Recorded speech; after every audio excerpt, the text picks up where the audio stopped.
जय हिंद दोस्तों, आप सभी लोगों का बहुत बहुत स्वागत है। पीवाईक्यू को लगाना बहुत ज़्यादा ज़रूरी है और हमें किस तरीके से एनालिसिस करना है, ख़ास तौर पे आरओ जैसे एग्ज़ाम के लिए, क्योंकि अब सिर्फ मुश्किल से 53-54 दिन और दूर रह गए हैं। 2 महीने से भी कम का टाइम है आरओ के लिए।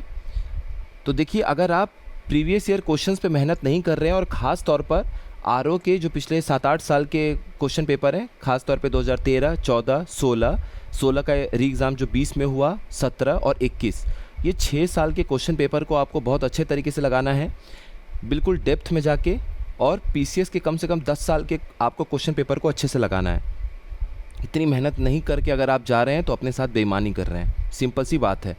क्योंकि एग्जामिनर सबसे पहले क्वेश्चन, उनके पास जो क्वेश्चन बैंक होता है वो ये देखते हैं कि हमने किस तरीके के क्वेश्चंस को पूछा हुआ है अलग अलग एग्ज़ाम में।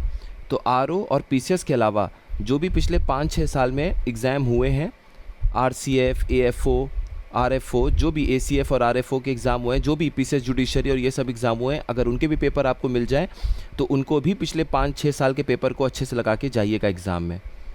देखिए, आपको करना क्या है। जैसे ये एक क्वेश्चन है, चाहे वो इंग्लिश मीडियम के कैंडिडेट्स हों चाहे हिंदी मीडियम के कैंडिडेट्स हों, दोनों ही लोगों पर ये सेम बात अप्लाई होगा। ये यूपी पीसीएस 2022 का एक क्वेश्चन है। क्वेश्चन क्या कहता है, पहले ये देख लेते हैं। इनमें से कौन सा रॉक एडिक्ट, जो प्रमुख शिलालेख है सम्राट अशोक का, वो बोलता है धार्मिक संश्लेषण के लिए, धार्मिक सहिष्णुता के लिए, रिलीजियस सिंथेसिस के लिए, कि सारे धर्मों को मिलजुल कर रहना चाहिए। ऐसा कौन सा प्रमुख शिलालेख है सम्राट अशोक का जो ये बातें बताता है। ये हो गया आपका क्वेश्चन। देखिए, आपके सामने 4 ऑप्शन है, तो राइट वाला आंसर तो आपको मान लीजिए पता चल गया कि जो रॉक एडिक्ट 12 है, यानी सम्राट अशोक का जो प्रमुख शिलालेख 12 है, उसमें हमें पता चलता है धार्मिक सहिष्णुता की बात हो रही है, सभी धर्मों को मिलजुल कर एक होकर रहना चाहिए, धम्म की बात हो रही है। अब यहाँ पर आपको करना क्या है, क्या सिर्फ इस क्वेश्चन को सॉल्व करने के बाद आपका काम हो जाएगा? नहीं, अभी हमारा सिर्फ स्टेज 1 हुआ है काम। स्टेज 2 आपको ये करना है। अब इसी को देख के आपको आइडिया लग गया कि प्रमुख शिलालेख जो सम्राट अशोक हैं वो इम्पॉर्टेंट हैं, तो आप एक लिस्ट बनाइए अपनी कॉपी में। उसमें जैसे लिखिए, पहला प्रमुख शिलालेख क्या कहता है सम्राट अशोक का, कि एनिमल सेक्रीफाइस नहीं होना चाहिए, मतलब पशु बलि बंद करिए।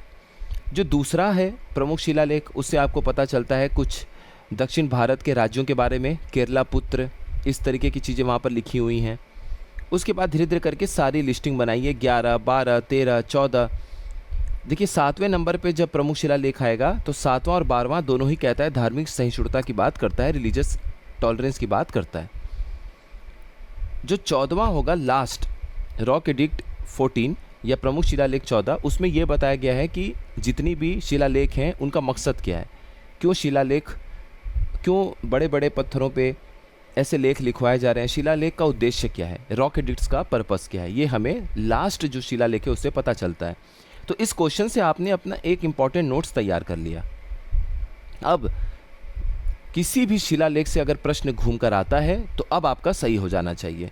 तो एक क्वेश्चन से इस तरीके से आप लोग अपना नोट्स तैयार करेंगे, इंपॉर्टेंट चीज़ को पढ़ के जाएंगे, प्रीवियस ईयर को ऐसे एनालिसिस करके आपको जाना है। एक और एक क्वेश्चन देखते हैं। देखिए, यहाँ पर क्या लिखा हुआ है, अर्थशास्त्र के हिसाब से सीता अध्यक्ष इनमें से किन चीज़ों से जुड़े हुए थे? खेती, महिलाओं के कल्याण के लिए। देखिए, ये कौन सा क्वेश्चन है, ये क्वेश्चन पेपर आया है एसीएफ का, जो फॉरेस्ट सर्विस का एग्ज़ाम होता है आपका, उसके मेंस का 2020 का क्वेश्चन है। चाहे व्यापार हो चाहे आर्मी हो, किससे जुड़ा हुआ है सीता अध्यक्ष का ये शब्द? तो सीता अध्यक्ष जो है वो जुड़े हुए हैं खेती से। जो खेती हो रहा था उसके राजस्व का कितना इकट्ठा हुआ, उसकी जुताई कितनी हुई, ये सब चीज़ों का जानकारी रखने वाले जो अधिकारी थे वो सीता अध्यक्ष कहलाते थे। अब यहाँ पर देखिए, और भी चीज़ें दी हुई हैं। सरकार के जो खेती के डिपार्टमेंट के हेड थे, एग्रीकल्चर डिपार्टमेंट के, उनको सीता अध्यक्ष कहते थे। अब आपको पूरी लिस्ट बना लेनी है इंपॉर्टेंट वाली, कि पौटवाध्यक्ष क्या हैं, जो माप वेट और मेज़र होते थे, उसके जो अधिकारी होते थे, माप अधिकारी, वो पौटवा अध्यक्ष होते थे।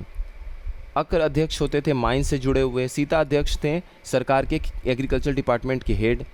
विविता अध्यक्ष क्या थे, सुनय अध्यक्ष क्या थे। इस तरीके से आपको कम से कम 15, जो भी 10-12 इम्पॉर्टेंट ऑफिसर हैं, ये आपको पता होना चाहिए जो मौर्य वंश से जुड़े हुए हैं और ख़ास तौर पर सम्राट अशोक के समय में प्रशासन से जुड़े हुए हैं। तो एक क्वेश्चन से इस तरीके से आपकी यहाँ पे लिस्ट तैयार हो गई। एक प्रमुख शिलालेख आपने पढ़ लिया, एक सारे इंपॉर्टेंट अधिकारियों को पढ़ लिया, तो 2 क्वेश्चन के पीछे अगर आपने मेहनत कर दिया तो लगभग आप कितने क्वेश्चंस को सॉल्व कर पाएंगे, आप ये समझिए। आपको यही काम करना है प्रीवियस ईयर में। एक कॉपी उठाइए, इंपॉर्टेंट जो हैं चीज़ें उनको पढ़िए, अंतिम के 50-55 दिन में ये चीज़ ज़रूर करिए। एग्ज़ाम में देखिएगा आपको कैसे फ़ायदा होगा। नहीं तो भटकना है तो वो ऑप्शन हमेशा हमारे पास खुला रहता है, लेकिन जो मेन चीज़ है कम से कम उस पर काम करके जाइए परीक्षा में, आपको उसका फ़ायदा ज़रूर होगा। कुछ किसी और चीज़ को पूछना है, कोई और चीज़ जानना है तो कमेंट बॉक्स में आप लिखिएगा। बाकी हम इस पर और बहुत सारी वीडियोस देखेंगे। आप सभी लोगों का बहुत बहुत धन्यवाद।